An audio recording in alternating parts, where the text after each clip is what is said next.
Great.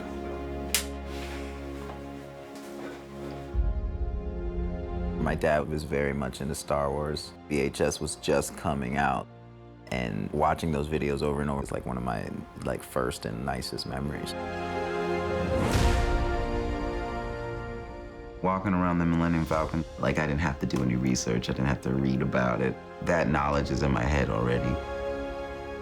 The Millennium Falcon is the main vehicle and central location of the entire saga.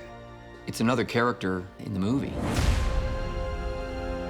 So one of the biggest challenges with Solo was to take the Falcon and say, okay, this is actually now back in time. What did the Falcon look like when it was under Lando? You might want to buckle up, baby.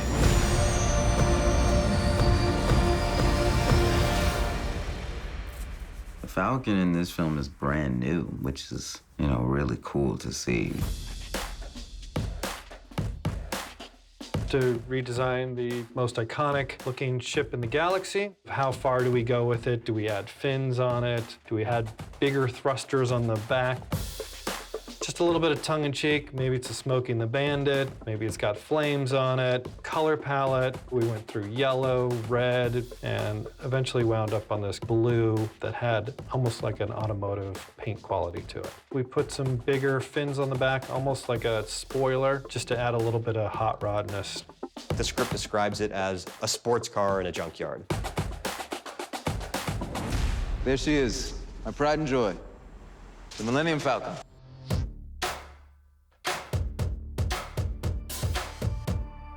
As you can see, they're working on the Millennium Falcon. Lando has its own spin on what the interior decor should look like. It's so much of Lando's personality. In here, we have kind of the living space. Patent yellow leather. It's pretty great. This right here is a space speaker. We have our dejeric board, little hollow chest. We got our navigational system over here. It's very complicated. You don't want to touch this unless you have to. Over here, we have one of my favorite places on the ship. A little food and coffee bar. We took cues for the bar design from earlier films, such as the Homestead in Episode 4, even Rogue One, where you had the kitchen. And then again, apply that kind of Falcon design to it. Lee, our set decorator, found a vast array of very interesting and yet quite sort of 80s looking tech. It's all kind of like coffee machines and maybe cocktail makers. Tech that you can kind of look at it and maybe think you know what kind of purpose it serves. Permission granted to land on platform 327. You see geography inside the ship that you haven't seen before.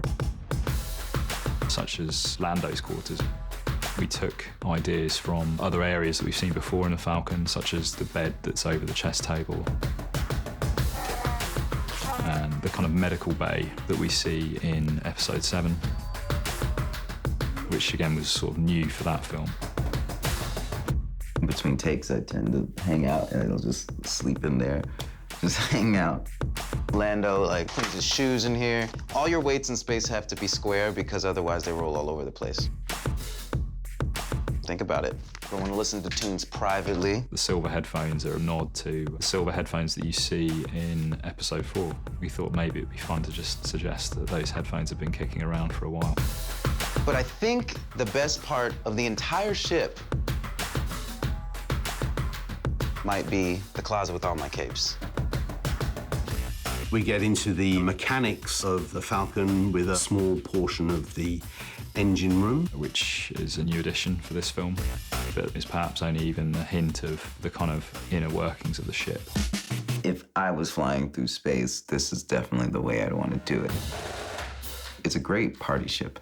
It would be so nice to just land somewhere and just put the ramp down and just let people hang out in here. It's actually really cool.